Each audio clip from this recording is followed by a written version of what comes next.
शान्ति शान्ति। गुरुर्ब्रह्मा गुरुर्विष्णु गुरुर्देवो महेश्वरः गुरुरेव परं ब्रह्म तस्मै श्री गुरवे नमः। समस्त जन कल्याणे निरतं करुणामयं नमामि चिन्मयं देवं सद्गुरुं ब्रह्मविद्वरं सद्गुरुं ब्रह्मविद्वरं। शिष्य ने अच्छी तरह से सुनने के बाद उसके अंदर एक द्विधा आ गई। द्विधा द्विविधा। द्विधा अर्थात उसके मन में एक संशय हुआ तो कि गुरुदेव आपके वाक्य में बड़ा मतलब मुझे कंफ्यूजन लगा। वो हर शिष्य ऐसे बोलता है गुरु कि आपके वाक्य बहुत कंफ्यूजन होता है, और जब गुरु बोल देंगे तुम अधिकारी नहीं हो तब तो बड़ा मुश्किल लगता है। तो गुरु पूछते क्या प्रॉब्लम होता है बता। प्रॉब्लम ये है, मैंने एक प्रश्न पूछा था आपको। अच्छा, याद कराओ क्या प्रश्न है ना। मैं पूछूंगा गुरुदेव, हाँ थोड़ा मंगलाचरण कर ले सो दैट विघ्न नहीं आएगा। बारिश हो रही है तो फिर मंगलाचरण कर ले। बोल करके ठीक है,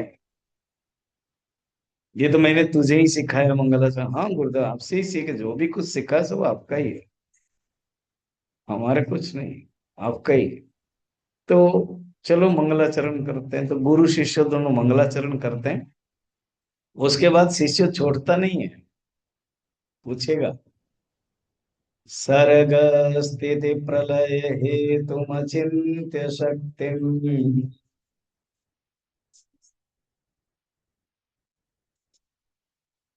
क्या तुम बोलता है मंगलाचरण करो मगर पढ़ नहीं पाता है ठीक से। गुरु डांटा। विश्वेश्वरं विदित विश्वमनंत मूर्ति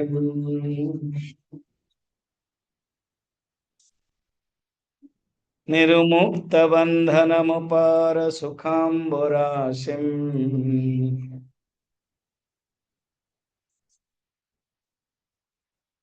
श्रीवल्लभं विमलबोधघनं नमामि।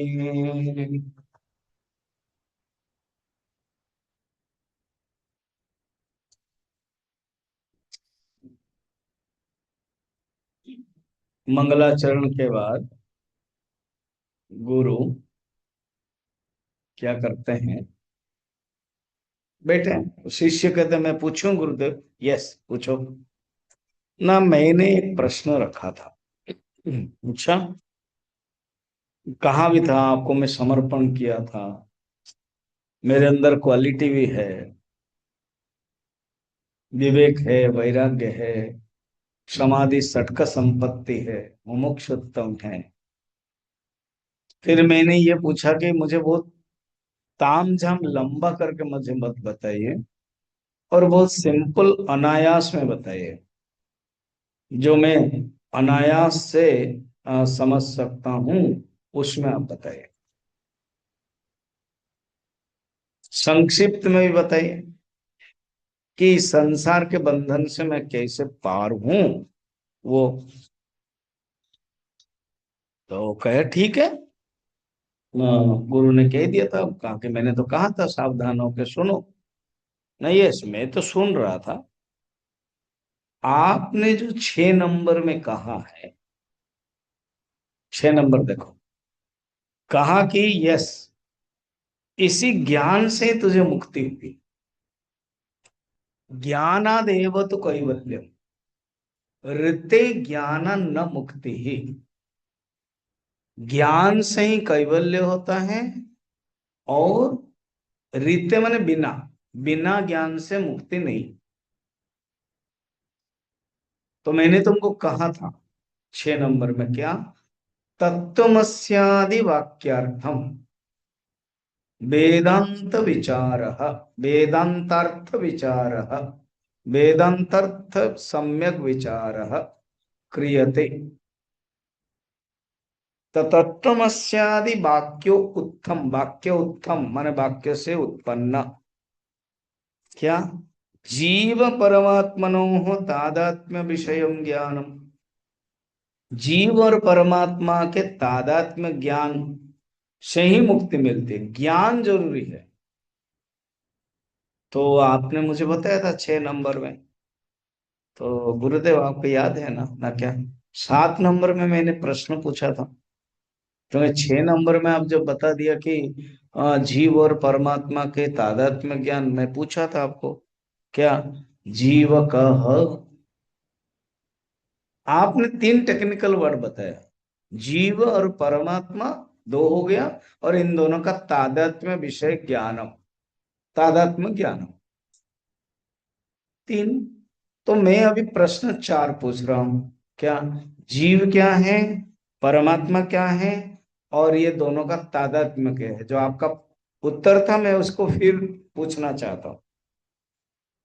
और आपने जो कहा था तत्वमस्यादि वाक्योत्थम, मैं इसको जोड़ रहा हूं कि तत्वमस्यादि वाक्य से कैसे संभव है, ये मैंने पूछा, आपने क्या उत्तर दिया, यही हम पकड़ रहे हैं आप। ये पजल है, ये आपके जो स्ट्रिंग है क्या, आपने जो मुझे बताया कि तुम ही जीव हो, ठीक है मैं जीव हूं, फिर जब मैं पूछा जब तुम ही जीव हो, तो मैं तो, जब आप तुम जीव हो कहते हो मैं अनुभव करूंगा, मैं कौन हूं, तो तुरंत बोल दिया कि आप ब्रह्म है। कंट्राडिक्शन हो ना, यही मेन पकड़ की बात है, यही मैं पकड़ता हूं। बोलते हैं ना, शिष्य भी बोलता है, गुरुजी आप समझ रहे हैं ना मैं क्या बोल रहा हूं, ऐसे बोलते हैं। फिर कभी कभी बोलते हैं, मैं जो बोलता हूँ ना आप समझ नहीं पाते। अच्छा, मैं जो पूछता हूँ आप समझ नहीं पाते, मैं पूछता हूँ कुछ, आप उत्तर देते हैं कुछ। गुरु कहता है ऐसे नहीं है, मैं जो बोल रहा हूँ तुम समझ नहीं पा रहे हो ना। क्यों नहीं समझ पा रहा हूं मैं, क्योंकि तुम अधिकारी नहीं हो। ये ब्रह्मास्त्र मत छोड़िए, कितना इंटरेस्ट होके मैं आ रहा हूँ, बारिश में भी मैं आ रहा हूँ, और आप बोलोगे कि अधिकारी नहीं है, खराब लगेगा। अच्छा, नहीं ठीक है ठीक है, ये मैं वार्ड वापस लेता हूं तेरे लिए, तुम उत्तम अधिकारी। और मगर मेरा तो प्रश्न जैसा तैसा रहा ना, यथावत क्या, जीव कौन, मैं हूं, फिर मैं कौन हूं, ब्रह्म हूं, तो ये तो विरोधाभास हो गया।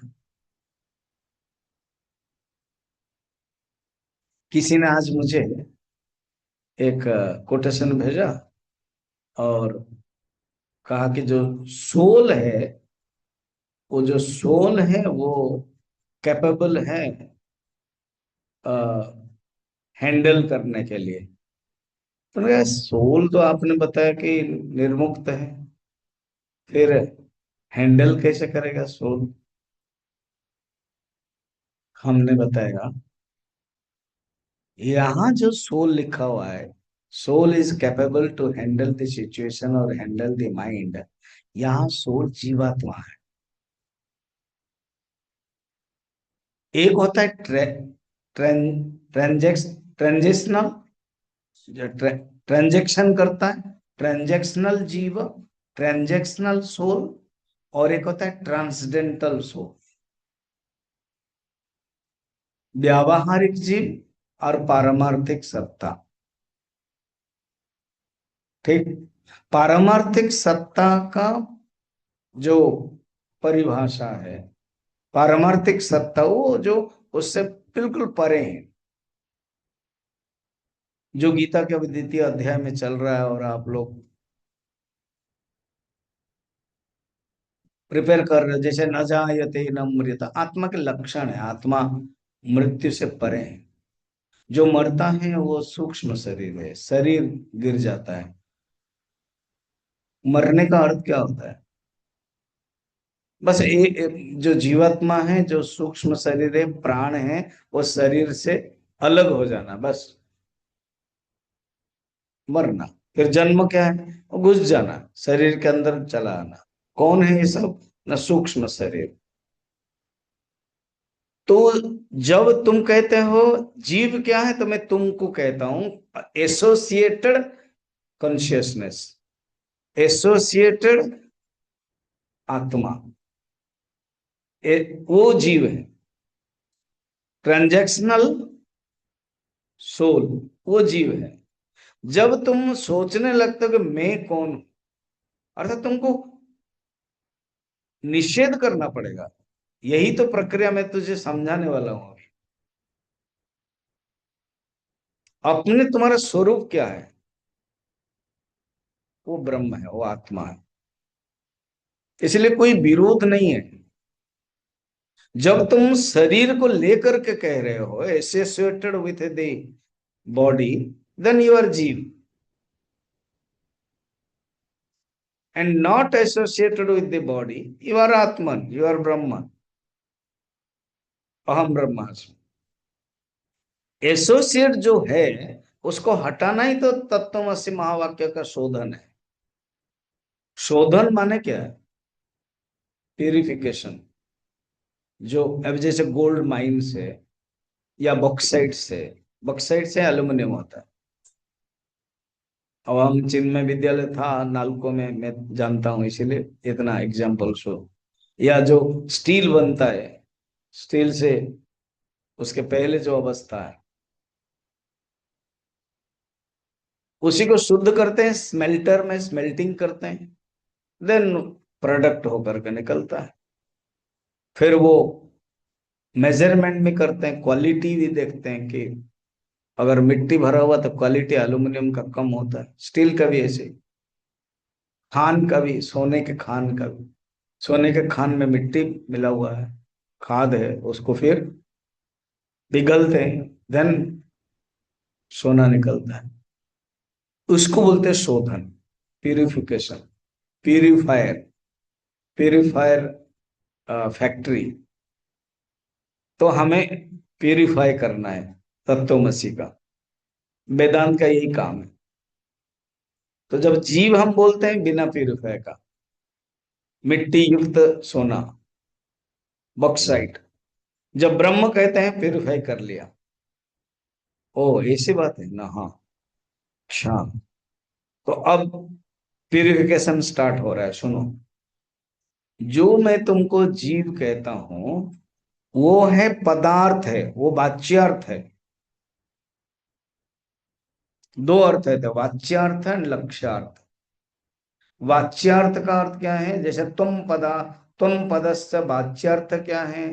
ना अविद्या अवच्छिन्न चेतन इज इक्वल टू जीव, ये तत्व बोध में है। वो तुम पद का वाच्यार्थ है। तुम पद का लक्ष्यार्थ क्या है? ना शुद्ध चैतन्य, अनवच्छिन्न शुद्ध चैतन्य तुम पदार्थस्य लक्ष्यार्थ। हम तुमको अभी जो बता रहे हैं, तुमको तो बता दिया तुम है वो जीव, तुम ही जीव हो, और उसको तुम सीरियस क्यों ले रहे हो? तुम अपने आप को जो समझ रहे हो, देखो, हम जीव है, ये भी शास्त्र ही बताता है, नहीं तो हमें समझ में नहीं आता हम कौन है। हमको इतिहास भूगोल या साइंस में या एजुकेशन में ये बताया कि तुम एक ह्यूमन बीइंग है, तुम मैन हो वुमेन हो, ये ज्ञान आ जाता है। देन तुम्हारा एक नाम है, तुम्हारा एक सरनेम है, तुम्हारा एक जाति है, और भी गहराई में जाते हैं, और प्रॉपर्टी में तुम्हारा एक जाति है। फिर वो पॉलिटिक्स में जाति फाति में सब चलता रहता ना, ये सब आरोपित हुआ है, उसको मान करके हम चलते हैं। फिर हम व्यवहारिक ट्रांजैक्शन वर्ल्ड में, अब देखना वो कोई सरनेम नहीं बोलना चाहते, आजकल नाम है सुश्री सस्मिता, अरे सर्विस नहीं। फिर वो शादी के मामले में समझ में आता नहीं है कि क्या है, इनका जाति क्या है, वो क्या है। जो आरोपित कितना भी बोलो वो ढूंढ ढांड करके होगा ही। लव मैरिज कर लिया, फिर बच्चा अगर कुछ प्रॉब्लम है देखा, उसमें ठीक से नहीं किया है, जाति ठीक होना चाहिए था, वो ठीक होना चाहिए था, वो देखना चाहिए था, मंगलिक की ये से कितना सब हो जाता ऑटोमेटिक। मगर ये सब आरोपित है शरीर को लेकर। तो जब शरीर को लेकर के ये धर्म का आरोपित है, तब उस समय तुमको हम जीव बोलते हैं। ये शास्त्र आरोपण करता है, उसको बोलते हैं शास्त्राध्यास, शास्त्र के अध्यास। ये व्यवहारिक अध्यास क्या है? ना व्यवहारिक अध्यास है मैं ब्राह्मण हूं क्षत्रिय हूं, ये शास्त्र ही ने बताया है, मगर व्यवहारिक है। मगर थोड़ा सा और डेप्थ में आएंगे तो जीव है, वो भी ट्रांजैक्शन वर्ल्ड का ट्रांजैक्शन सोल है। असलियत में तुम कौन है? तुम आत्मा चेतन ब्रह्म। ये सुनो, ये इसलिए तो बताया था मैं तुमको, सावधान होकर के सुनो ना। हाँ, यस्तुम पृच्छ, तुमने जो पूछा ना मैं कौन हूं, 8 नंबर में मैं हूं, तुम ही ब्रह्म हो, इसमें संशय नहीं है। तो शिष्य ने कहा गुरु जी मैं कल प्रश्न पूछा था, आपने उत्तर भी दिया था 9 नंबर में ना, क्या आपने क्या महावाक्य बोल दिया, अहम ब्रह्मास्मि। फिर और एक भी बोला था कि तत्वमस्यादि, तत्वमसि, ये वाक्य है ना, महावाक्य है ना। हाँ, इसी के ऊपर ही वाक्य वृत्ति आप बना रहे हो। हाँ, तो मैं एक एक शब्द का अर्थ ही नहीं जानता तो वाक्य का अर्थ कैसे जानूं? तो मुझे पदार्थ, पद अर्थ माने शब्दार्थ, शब्द, अहम क्या है, ब्रह्म क्या है, अस्मि क्या है, तत्व क्या है, त्वम क्या है, ये मैं जानू तभी तो मैं जान सकता हूँ। बोले ठीक है, अब मैं तुमको, तुम ठीक ही बोल रहे हो, यू आर करेक्ट। देखो ये शैली कितना सुंदर है। तत्वमसी वाक्य को शोधन करने के लिए नाम जो दिया वाक्य वृत्ति, उसमें वाक्य माने महावाक्य तत्वमसी, उसको शोधन करने के लिए इतना सुंदर गुरु शिष्य ड्रामेटिक स्टाइल बताया। और मैंने भी स्टार्टिंग किया ऐसे, शिष्य सुना, फिर कहा गुरु जी आपने जो प्रवचन दिया है मैंने सुना, और आपका रिकॉर्डिंग भी सुना, फिर मैंने अच्छे से विचार किया, मगर मुझे कंफ्यूजन हो रहा है, मुझे द्विधा हो रही है, संशय हो रहा है। जब मैंने पूछा जीव क्या है, आपने बोल दिया तुम। अब जब आपने बोल दिया तुम, तो मुझे तो मैं सोचूंगा कि मैं, हाँ, फिर मैं कौन हूं जो पूछा, आपको तो ब्रह्म। तो कंफ्यूजन हो गया। तो वो कहते हैं बेटा, एसोसिएटेड, आइडेंटिफाइड, अवच्छिन्न, अविद्या अवच्छिन्न चेतन तुम जीव हो। पदार्थ के दृष्टि से, वाच्यार्थ के दृष्टि से तुम जीव हो, मगर ये सब आरोपण है, अध्यास है, कल्पना है, कल्पित है। असली रूप में तुम कौन है? ट्रांसडेंटल चेतन तत्व है। इसलिए मैंने ब्रह्म कहा। अब मैं, अभी तो मैंने तुमको शुरुआत किया है, अब मैं तुमको तत्वमसी महावाक्य का शोधन कराता हूं तो समझ में आ जाएगा। कल मैंने बताया था तत्वमसी, तत्व माने दाट, त्वम माने दाव, अर्थात वो जो परमात्मा है वो तुम हो। तो यहां पर शंकराचार्य हो या मधुसूदन सरस्वती गीता के दृष्टि से त्वम को पहले बता रहे हैं। तो 11 से लेकर के 27 नंबर श्लोक तक त्वम पद शोधन। क्लियर?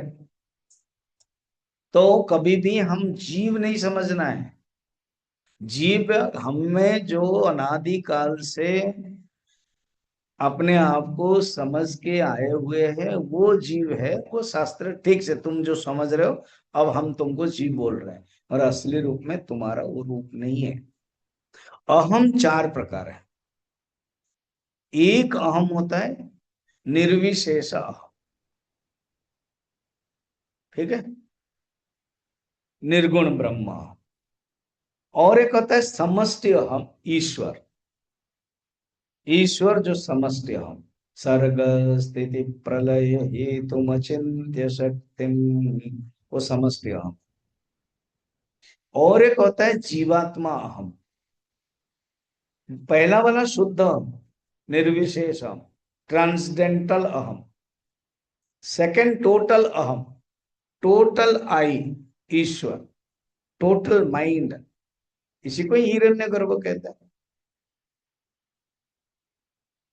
कभी आप ईश्वर बोलते हो, कभी आप हिरण्यगर्भ कहते हो। अरे बाबा, कारण के दृष्टि से ईश्वर है, और सूक्ष्म शरीर के दृष्टि से हिरण्यगर्भ है। टोटल माइंड, सिंपल में कहा था टोटल माइंड, पुराण में उसी को ही ब्रह्मा कहते हैं। थर्ड अहम है जीव, जीव अहम, जिसके बारे में। फोर्थ अहम है जो जितना तुमने अध्यारोप करवाया है कि मैं शरीर हूं, मैं ब्राह्मण हूं, मैं बच्चा हूं, मैं स्कूल स्टूडेंट हूं, ये सब आरोपित है। उसको बोलते हैं औपाधिक अहम। नाम भी होगा ना, शुद्ध अहम, समष्टि अहम, शुद्ध अहम, निर्गुण निराकार ब्रह्म, सत श्री अकाल, एक ओंकार जो बताया गया है, शुद्ध। फिर समष्टि हम ईश्वर, यही ईश्वर ही समष्टि हम बने, मैंने शुद्ध हम ही समष्टि हम बने। वो ड्रेस पहन लिया, कौन सा ड्रेस? माया। माया का रूप बना दिया, बस ईश्वर बन गया। माया हटा दिया, ब्रह्म हो गया। एक ही है ये। और जीव ये केवल रिफ्लेक्टेड है, उसका अस्तित्व नहीं है। जीव का 3 नंबर वाला अस्तित्व नहीं है, रिफ्लेक्टेड है। उसी को ही चिदाभास कहते हैं। और उसके ऊपर फिर डाला गया क्या है? मैं ब्राह्मण हूं, मैं क्षत्रिय हूं, मैं पुरुष हूं, मैं स्त्री हूं। एक ही हम के ऊपर इतना सब डाला गया, तीन तीन तीन तीन बना। समझते हम भी आरोपित, ईश्वर भी आरोपित है, ब्रह्म के ऊपर आरोपित है ईश्वर। जीवात्मा हम चिदाभास भी आरोपित है, शरीर वाला वो भी आरोपित है।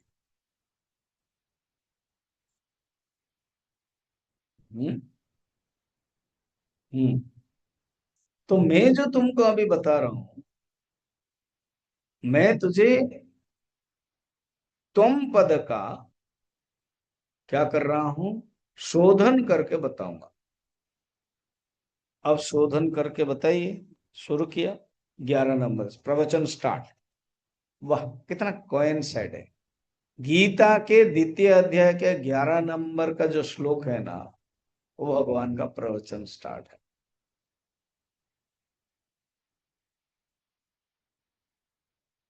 श्री भगवान उवाच, अशोच्यानन्न शोचस्तम प्रज्ञावादश्च भाषसे, गतासु न गतास्वश्च नानुशोचन्ति पंडिताः। ये द्वितीय अध्याय का 11 नंबर श्लोक स्टार्ट है भगवान का। जिसको शोक नहीं करना चाहिए तुम शोक कर रहे हो, असत्यानंद सोचस्तम, मगर पंडित जैसा बात कर रहे हो, प्रज्ञावादश्च भाषसे। अर्जुन पूछेगा तो फिर पंडित किसे कहते हैं? न गता असुन, अगता असुन, न अनुशोचन्ते पंडिता। पंडित लोग, असु मने प्राण, जिसका प्राण चला गया है, ये शैली देखो, जो मर गए हैं। और अगतासुन, जिसका प्राण नहीं गया है, हमारा नाम है अगतासुन। कोई पूछेगा तुम कौन हो? अगतासुन है। अगतासु माने हमारा प्राण नहीं गया है, वी आर लीव, लाइव लिखते हैं ना, लाइव। वो कुछ प्रवचन हो रहे, क्रिकेट हो रहा है, कुछ हो रहा है, LIV लाइव, और वो दिखाई देता भी। थोड़ा चिन्ह जाता है, लाल का गोल गोल ऐसे ऐसे हो जाता है, लाइफ। तो यार लाइफ उसको बोलते हैं अगतासुम। उस इन दोनों के लिए चिंता नहीं करते। तुम चिंता कर रहे हो, ये पहला प्रवचन। इसी प्रकार 11 नंबर में पहला प्रवचन है ना, मैं जोड़ा हूं।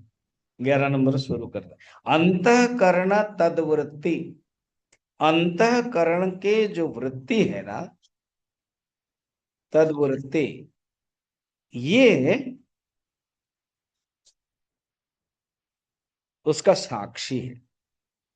आत्मबोध में 18 नंबर श्लोक में कहते हैं, देहेन्द्रिय मनोबुद्धि प्रकृतिभ्यो विलक्षणम तद्वृत्ति साक्षिणम विद्यात् आत्मानं राजवत् सदा। लेखक तो एक ही है ना, आत्मबोध शंकराचार्य। इसको 11 नंबर देखना, फिर जोड़ेंगे। हाँ? क्या? अंतःकरण तद्वृत्ति, अंतःकरण की वृत्ति। अंतःकरण के कितनी वृत्तियां हैं? 4। क्या क्या? मन, बुद्धि, चित्त, अहंकार। अहंकार भी है। कहते जीवात्मा जो जीव है ना, चिदाभास है, वो भी एक वृत्ति है। वो वृत्ति अपने आप को कर्ता बोल करके मिडिल में बैठा हुआ है। जैसे किसी परिवार के, या एग्जाम्पल देख लो, ऑल आर एमपीज, उसी में से एक एमपी ही प्राइम मिनिस्टर बन जाता है। वो कुछ नहीं, एमपी, एमपी को उल्टा दो पीएम। वो कहानी मैंने बताया ना, वो जनवरी से दिसंबर तक 12, वो कहानी है। ऐसे ही डाइनिंग टेबल जैसा बैठेंगे, जो मिडिल में बैठेगा बस जनवरी हो जाएगा, जनवरी अगर बैठा हुआ है। फिर मई महीना आएगा, तो मई महीने का जो ऋतु है परिवर्तन हो जाएगा। वो 12 मंथ में से एक राजा बन जाता है। इवन जो थोड़ा सा ज्योतिष जानता है ना, राहु काल आदि, ये थोड़ा जानती है किरण, उसको इंटरेस्ट भी। तो उसमें से एक राजा, बृहस्पति राजा है तुम्हारा, ये राजा है तुम्हारा, ये शनि है नव, तुम्हारा राजा बैठा हुआ है। तो ये नवग्रह में से कोई एक ही बैठ जाता है, वो राजा बन जाता है। अंतःकरण वृत्ति, सोचो, मैं एग्जाम्पल देके समझाया। क्लास में भी 40 बच्चे हैं, एक ही मॉनिटर बन जाता है। गांव में सब है, एक प्रधान बन जाता है। क्यों? कर्ता रूप है वो।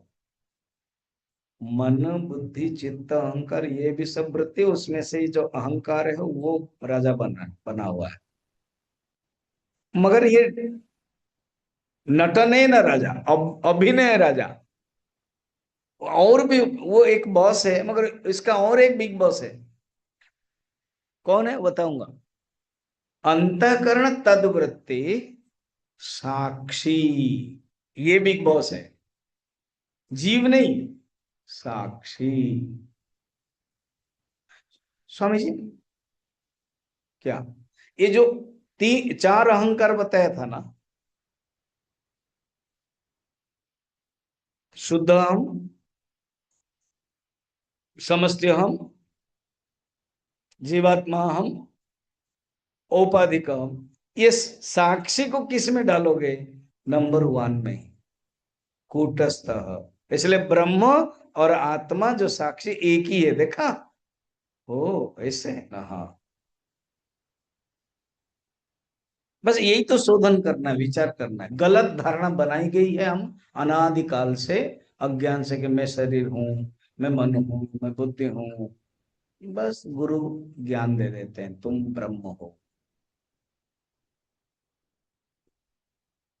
निसर्ग दत्त को या कोई बड़े महापुरुष को कहा कि आप ब्रह्म ज्ञानी हैं ना, अपमान मत करना ब्रह्म का ना। क्या? मैं ब्रह्म ज्ञानी नहीं हूं, मैं ब्रह्म हूं। ब्रह्म ज्ञानी हूं, इसका अर्थ है ब्रह्म को जानने वाला ज्ञानी हूं, मैं अलग हो गया। मैं ब्रह्म ज्ञानी नहीं हूं, मैं ब्रह्म हूं। क्या ब्यूटीफुल।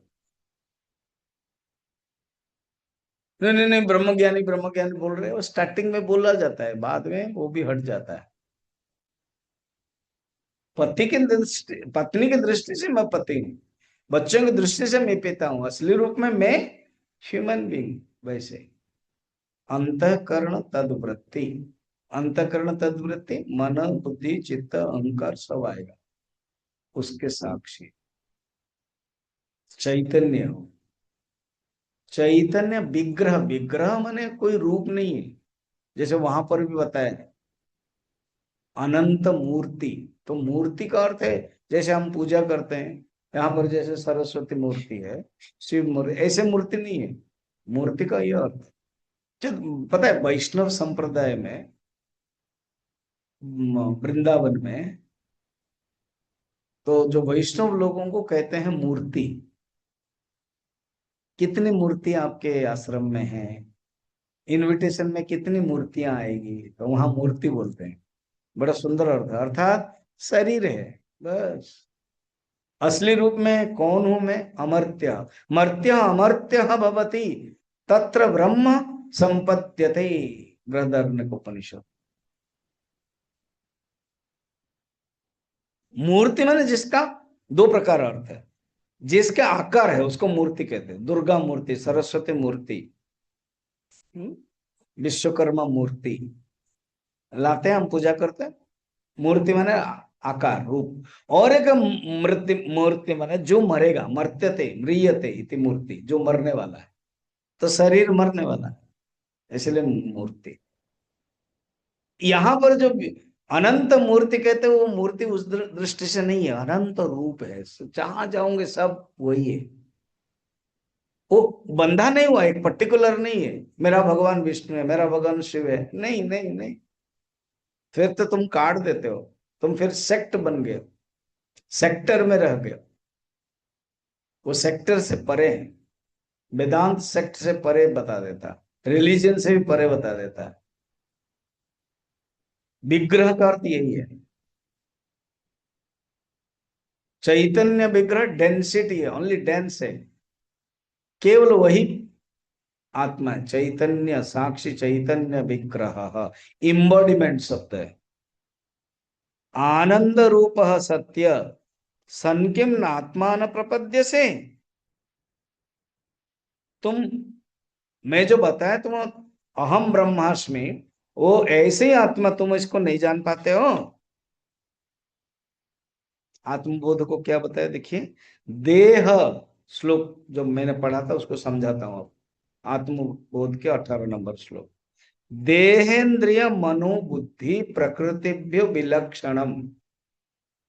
देह शरीर, इंद्रिय इंद्रिय, फिर प्राण भी आएगा, मन बुद्धि, ये अद्वैत मकरंद में बताया था ना, देह इंद्रिय मन बुद्धि ना हम, ये सब असत है, मैं केवल शुद्ध सत्य ज्ञान स्वरूप हूं।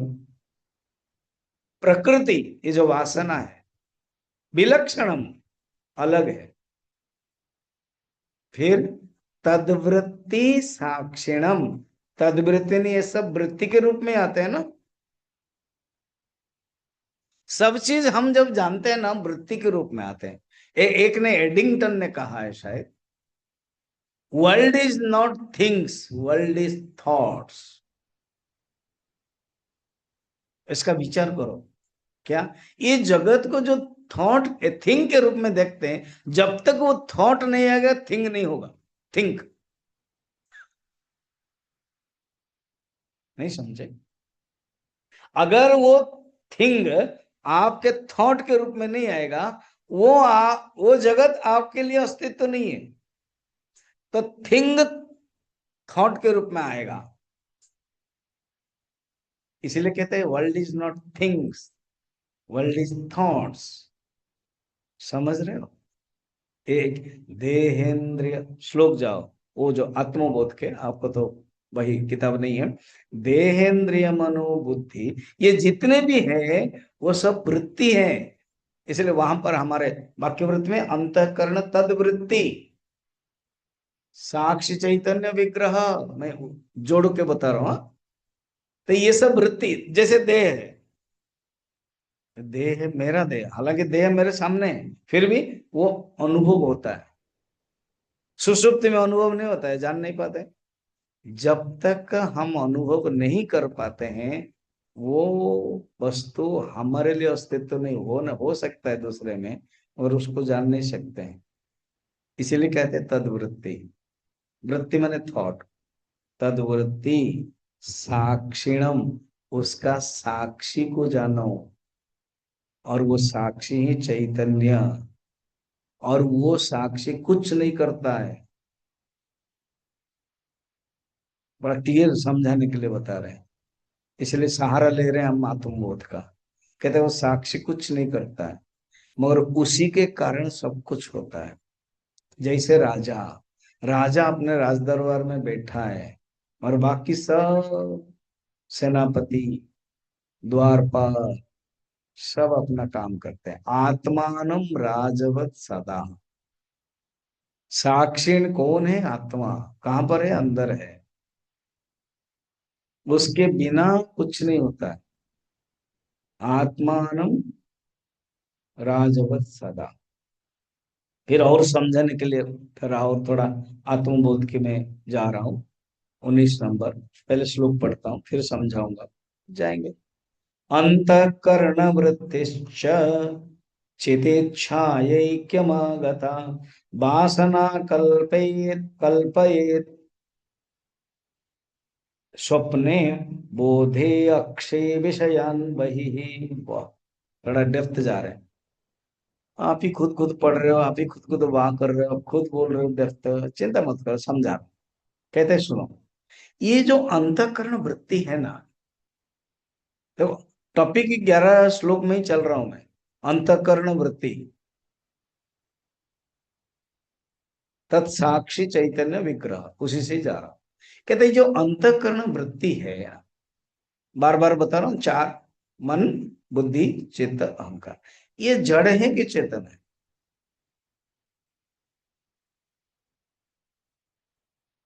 बोलो। जड़ है। तो जड़ है, ये अपने आप में कुछ नहीं कर सकता। मगर जो चेतन के संबंध आ जाता है, चिति छाया, चेतन के संबंध आ जाता है, ऐक्यम आगता, एक हो जाता है, आइडेंटिफिकेशन हो जाता है, ऐक्य होकर देन कह देता कि मैं जीवात्मा हूं। फिर जागृत अवस्था में वो अंतःकरण वृत्ति एक्टिव हो जाता है। अभी एक्टिव है। फिर इंद्रियों के द्वारा अनुभव करते। इंद्रिय ही विषय उपलब्धि जागरितम। जागृत अवस्था की परिभाषा क्या है? इंद्रिय के द्वारा विषय का अनुभव करना ही जागृत है। मैंने कहा ना, वर्ल्ड इज नॉट थिंग्स, वो थिंग्स थॉट के रूप में आना पड़ेगा। इंद्रियों के माध्यम से विषयों को अंदर लाओगे, तभी ज्ञान होगा। उसको बोलते हैं वृत्ति व्याप्ति और फल व्याप्ति। बाद में कभी टॉपिक मैंने बताया था वेदांत सार में। तो श्लोक में कहते हैं खाली अंतःकरण वृत्ति जड़ है जब तक चेतन नहीं होगा। जैसे जैसे जैसे पानी गर्म करना है, तो पानी जब गर्म करना है तो एक पानी चाहिए और एक पात्र चाहिए और एक आग चाहिए। क्यों गर्म शब्द बताए? तो जब पानी गर्म करना है तो अगर हम आग में पानी डाल दे तो गर्म हो जाएगा क्या? तो एक पात्र चाहिए। तो पात्र जो है यहाँ पर अंतःकरण है, और पानी जो है वो शरीर है, इंद्रिया। बिना पात्र से पानी गर्म नहीं हो सकता है, बिना अंतःकरण से शरीर इंद्रिया एक्टिव नहीं हो सकता है। और पात्र भी गर्म करने का क्रेडिट जब तब लेगा जब आग में खुद जाएगा। खुद नहीं जाएगा और पात्र में पानी है तो गर्म नहीं होगा। तो अंतःकरण वृत्ति चेतन में जाएगा, कनेक्ट होगा। अंतःकरण वृत्तिश्च चितिच्छाया ऐक्यमागता। ऐक्यमागता एक होगा, देन जागृत अवस्था में अनुभव करेगा। और वही जब जागृत अवस्था का जो इंद्रियां है वो बंद हो जाएगा द्वार, मगर अंतःकरण वृत्ति फिर काम करता है स्वप्न में। वासना कल्पयत स्वप्ने, फिर स्वप्न में उसके जो वासना है उसी से वो कल्पना करता है। फिर जब जागृत और स्वप्न में इतना काम करता है, फिर थक जाता है, उसको रिचार्ज चाहिए, उसको थोड़ा सा रेस्ट चाहिए, उसका नाम है सुषुप्ति। ठीक। तो अंतःकरण वृत्तिश्च तत्साक्षी चैतन्य विग्रह सत्यानंद आनंद रूप असत्य, यही आनंद सच्चिद आनंद रूप है, वो ही प्रकाशित करता है।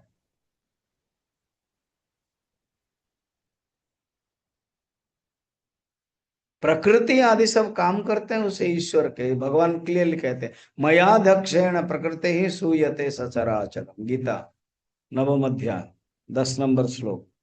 मेरे अध्यक्षता ही सब कुछ हो रहा है, आत्मानम राजवत सदा। वो जो साक्षी चैतन्य चेतन तत्व एक ही है, बाकी उपाधि अलग है।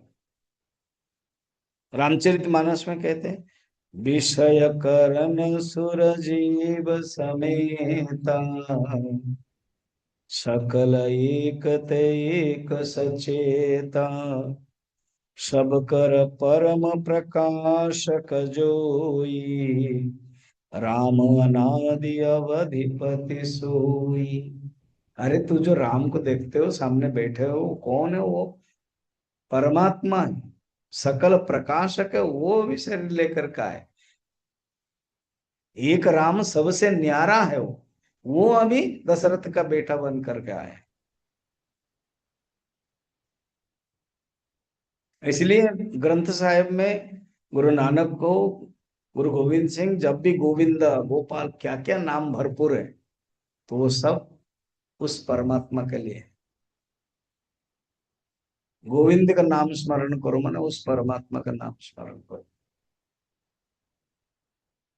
उसमें ये कृष्ण के लिए नहीं है, वो तो निर्गुणवादी सब, इसलिए नाम वही है, क्योंकि उन्हीं का ही नाम इधर आया है। खाली इका ओंकार कहेंगे तो समझ में नहीं आएगा, इसीलिए उसी का ही अलग नाम। कभी ईश्वर के रूप में बताया गया, क्यों वही जब ड्रेस पहन लेता है ईश्वर बन जाता है।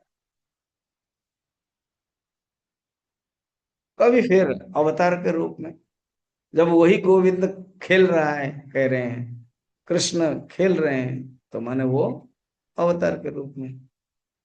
गोविंद का कोई, वो भगवान का कोई पता नहीं, कोई मन भी नहीं जा सकता है, उसको कोई अवगत नहीं है। जब ऐसे ही आता है पद, तो जानना कि निर्गुण निराकार को बता रहे हैं। क्या सुंदर पद है। ठीक है, चलो आगे बढ़ते हैं। अब सुनो क्या,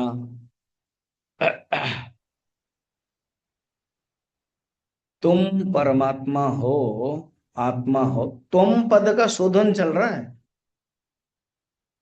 जो त्वम पद आत्मा कूटस्थ साक्षी चैतन्य, वो जो जकड़ा हुआ है ना शरीर के साथ, उसको हटाना पड़ता है। तो ये हटाने के लिए क्या क्या मेथड बता रहे हैं, देखिए।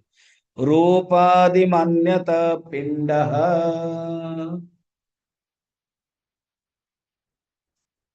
क्या हुआ? 12 नंबर करना है क्या? 12 तो हो गया, अच्छा पढ़ो फिर। सत्यानंद स्वरूपम धे साक्षिणम बोध विग्रहम चिंतयात्मतया नित्यम त्यक्त्वा देहाति गांभियम। उसी को ही आगे कहते हैं, फर्स्ट है देहातिगम, देह अतिगम, देह प्रति में गया हुआ, देह में गया हुआ जो बुद्धि है। देह में गया हुआ माने देह में हूं, देहात्म बुद्धि।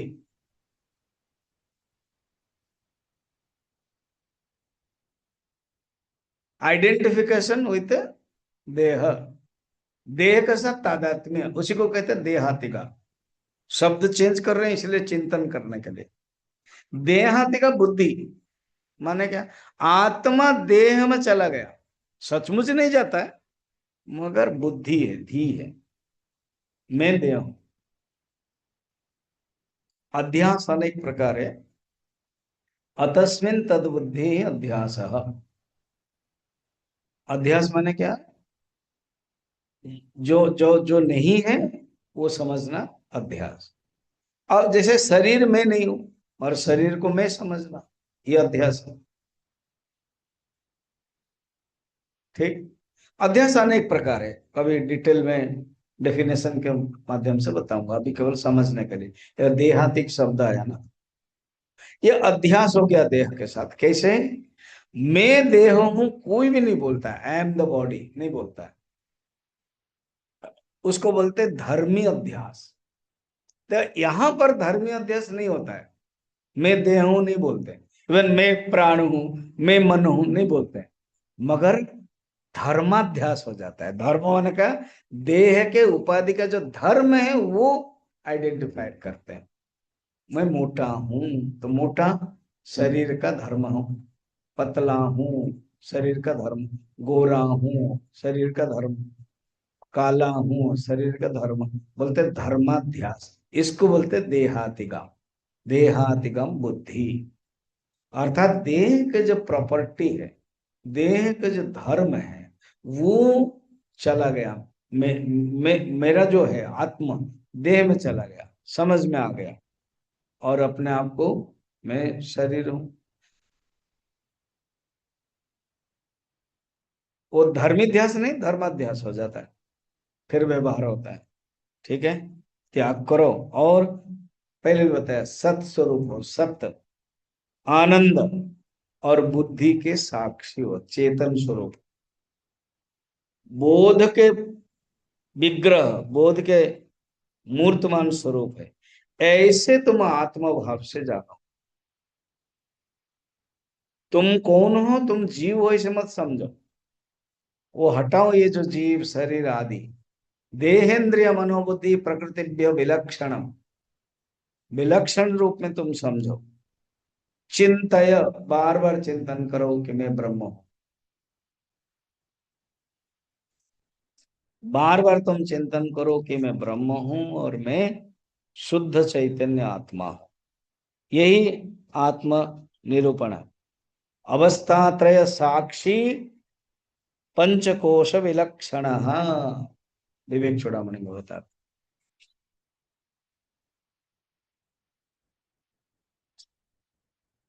यो बीजानाति सकलम जाग्रत स्वप्न सुषुप्तेषु बुद्धि तद्वृत्ति सद्भावम अभावम इत्य अयम, अर्थात तुम्हारे मन में कभी भाव है कभी भाव नहीं है, ये सब चलता रहता है।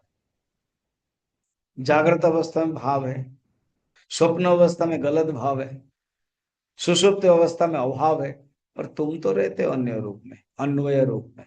ये सब व्यतिरेक है, समझ में आए? अंतःकरण एक्टिव है जागृत में, स्वप्न में सबकॉन्शियस माइंड है, सब एक्टिव है, और सुषुप्त में इनएक्टिव है। और तुम समान, आत्मन संततो भावम, वो तुम हो। ठीक। अब 13 नंबर देखेंगे आज। रूपादि मान्यत पिंड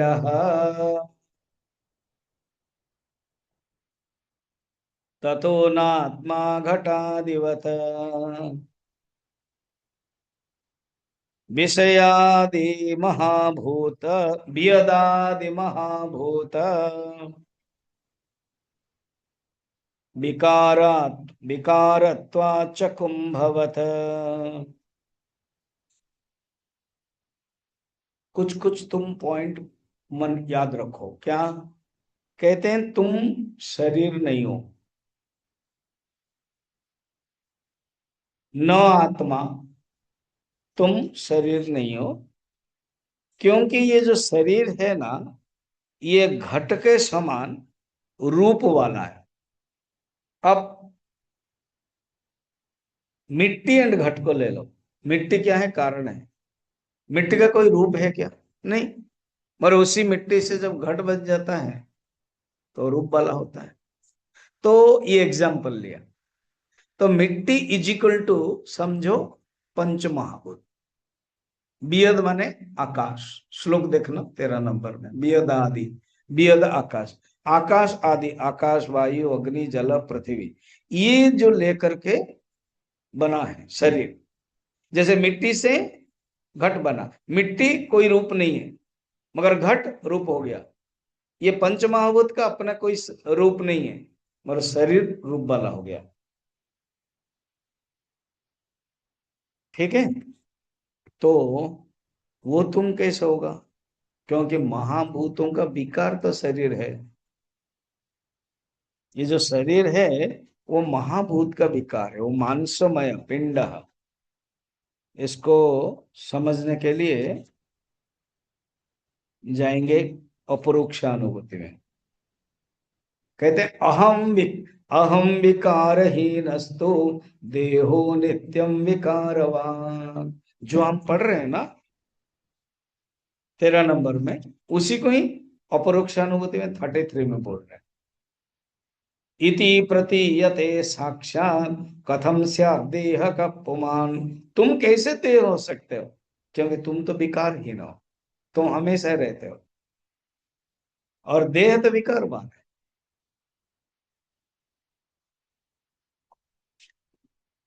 अच्छा, कि सूत्र समझो क्या, पहले आगे भी बताएंगे। कहते हैं ये जो शरीर है ना, ये रूप वाला है, नंबर वन। और तुम जो आत्मा है वो रूप वाला नहीं है, नंबर टू। ये जो रूप वाला है उसको कहते हैं 3 नंबर में, नंबर वन टू हो गया, 3 नंबर में दृश्य। और तुम दृष्टा है, तुम देख रहे हो। तो सूत्र ये है, जो दृष्टा है वो दृश्य नहीं है, उल्टा करो। और जो दृश्य है वो दृष्टा नहीं है।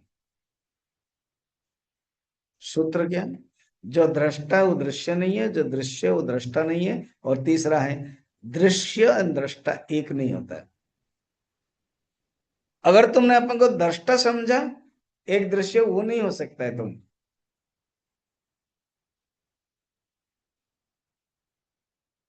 ठीक।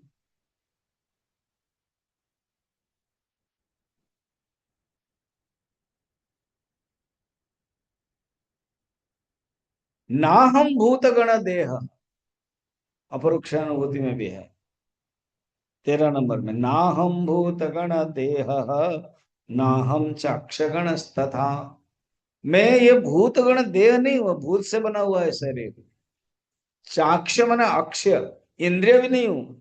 एतद विलक्षण कश्चित विचार सो अयम ईदृश। ऐसे तुम विचार करो, तभी तुम पद का शोधन कर सकते हो। यही शोधन है। अभी जो आप सुन रहे हो ना, 50 मिनट से सुन रहे हो, शोधन चल रहा है। धीरे धीरे अंदर से जो गलत फहमियां हैं अनादिकाल से, कोई बताया नहीं है, आ रहा है समाज से, खुद से। वो अज्ञान सब है जमान, वो सब हटा रहे कि मैं कौन हूं। ये जो शरीर है वो दृश्य है। शरीर को कौन देखता है? जैसे पहले विषय ले लो, विषय रूपम दृश्यम, उसको देखता है आंख। आंख दृष्टा है। दृग दृश्य विवेक, नंबर वन श्लोक। रूपम दृश्यम, लोचनम दृक। ठीक से समझना प्रोसेस। ये सब मेथड है, प्रक्रिया है, वो बुद्धि देना पड़ेगा। जैसे साइंस में एक दो पॉइंट्स होता है ना, वैसे ही कहते देखो ये जो रूप है ना, ये दृश्य है, उसको देखने वाला कोई है तो आंख। आंख दृष्टा है। हाँ, मगर आंख खुद दृश्य है, क्योंकि आंख मेरी खराब है, आंख ये है। कौन जानता है? तदवृत्ति, मन जानता है। फिर धी वृत्ति दृश्य, जो धी वृत्ति वो दृश्य है, उसको कौन जानता है? ना साक्षी। और वो साक्षी चेतन है। उसी को ही दृष्टा कहते हैं, दृक् कहते हैं, दृक्। न तो दृश्यते, वो कभी दृश्य नहीं हो सकता है, दृष्टा कभी दृश्य नहीं है, और दृश्य कभी दृष्टा नहीं है, और दृष्टा दृश्य एक भी नहीं होता है। एक अनात्मा यदि पिंड पढ़ा ना हम लोगों ने, 14 नंबर पढ़ा नहीं? अनात्मा यदि पिंडोयम